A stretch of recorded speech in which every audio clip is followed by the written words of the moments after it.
Hi friends, இன்றைக்கி நம்ம வீட்டு பூஜை பாத்திரத்தை வெறும் 2 நிமிஷத்தில் எவ்வளோ நீட்டாக வெள்ளையாக க்ளீனாக விளக்கி காட்டுறேன் அப்படின்னு சொல்லிட்டு பார்க்கலாம் வாங்க. அதுக்கு ஃபஸ்ட்டு பூஜை பாத்திரத்தில் இருக்கிற மஞ்சள் குங்குமத்தை தண்ணியில் வாஷ் பண்ணிவிட்டு எடுத்து வச்சுக்கலாம். ரெண்டாவது பார்த்திங்கன்னா லெமன் கட் பண்ணி எடுத்துக்கோங்க. அந்த லெமன் பார்த்திங்கன்னா 1/2 லெமன் போதும். அதை விளக்கு பாத்திரத்தில் எல்லா இடத்துலையும் நல்லா படுற மாதிரி அழகாக பார்த்திங்கன்னா லெமன் வச்சு நல்லா தேய்ச்சி விட்டுருங்க. இது விளக்குறதுக்கு பார்த்திங்கன்னா நமக்கு புளி, பஞ்சி, சபீனா அப்படின்னு சொல்லிட்டு எதுவுமே நமக்கு தேவையில்லை. நான் சொல்கிற 2 பொருள் மட்டும் யூஸ் பண்ணுங்கள். உங்கள் விளக்கு எவ்வளோ அழகாக இருக்குதுன்னு சொல்லிட்டு நீங்களே பார்ப்பீங்க. அதுவும் இல்லாமல் இது விளக்குறதுக்கு பார்த்திங்கன்னா நமக்கு ரொம்பலாம் டைம் எடுக்காது.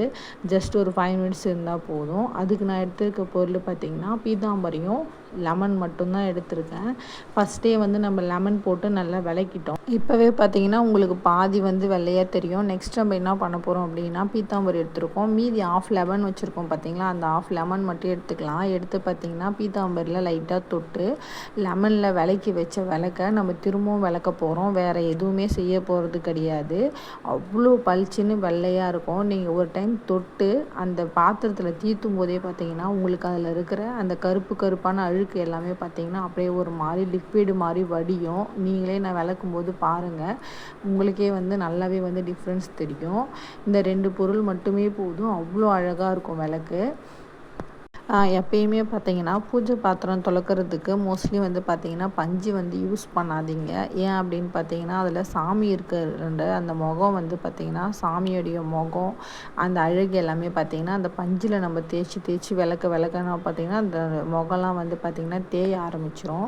இது பார்த்திங்கன்னா நம்ம லெமன்லேயே தொட்டு லெமனுடைய தூள் இருக்குது பார்த்திங்களா, அதுலேயே நம்ம வாஷ் பண்ணலாம். இதில் சோப்பு போடணும், வேறு எதுவும் வச்சு தேய்க்கணுன்ற அவசியமே கிடையாது. வெறும் லெமன் தேய்ச்சாலே அதில் இருக்கிற குங்குமம் அழுக்கு எல்லாமே பளிச்சுன்னு ஆகிடும். உள்ளேயும் பார்த்திங்கன்னா விளக்கு உள்ளேயும் பாருங்கள், நான் காமிக்கிறேன்.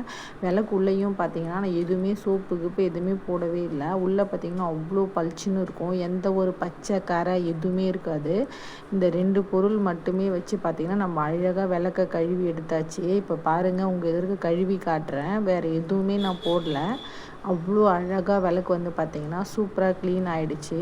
நமக்கு டைமும் சீக்கிரமாக முடிஞ்சிடுச்சு. விளக்கு கழுவியும் நம்ம அழகாக வெள்ளையாக எடுத்துட்டோம். நீங்கள் நினைக்கலாம், நீங்கள் இவ்வளோ லெமன் இவ்வளோ தூரம் யூஸ் பண்ணுறீங்க அப்படின்ட்டு. நான் எடுத்த லெமனும் பீத்தாம்பரி பவுடரும் இந்த விளக்குக்கு மட்டும் கிடையாது. இவ்வளோ பூஜை பாத்திரத்தை நான் அதில் க்ளீன் பண்ணியிருக்கேன். ஜஸ்ட் உங்கள்கிட்ட காமிக்கிறதுக்காக கொஞ்சோண்டு விளக்கி காமிச்சேன். விளக்கு பார்த்திங்கன்னா நல்லா அழகாக நீட்டாக விளக்கி அதில் பளிச்சுன்னு இருக்கிற விளக்கு நம்ம மஞ்சள் குங்குமம் வைக்கும்போது எவ்வளோ அழகாக இருக்கும் தெரியுமா. இங்கே பாருங்கள், முருகருக்குமே பார்த்திங்கன்னா வாரம் அபிஷேகம் பண்ணுவோம். நெய், தேன், பால் எல்லாமே நம்ம பண்ணுவோம். அந்த சிலையிலுமே பார்த்திங்கன்னா அழுக்கு தங்கும். அதனால் எல்லாத்தையுமே வாஷ் பண்ணி நல்லா அழகாக நீட்டாக விளக்கி எடுத்தாச்சு. இந்த வீடியோ உங்களுக்கு பிடிச்சிருக்குன்னு நினைக்கிறேன். பாய்.